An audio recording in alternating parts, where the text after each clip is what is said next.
July 27, and Ashley just caught herself a big walleye. I'm going to say that's about a 30-incher.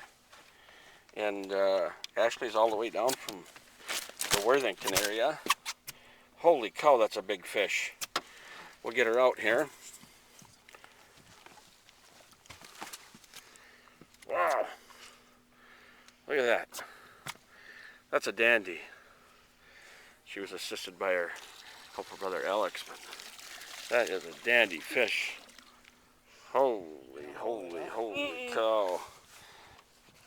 Well, nice job, and there you are, Rainy Lake Report. Ashley with her big walleye.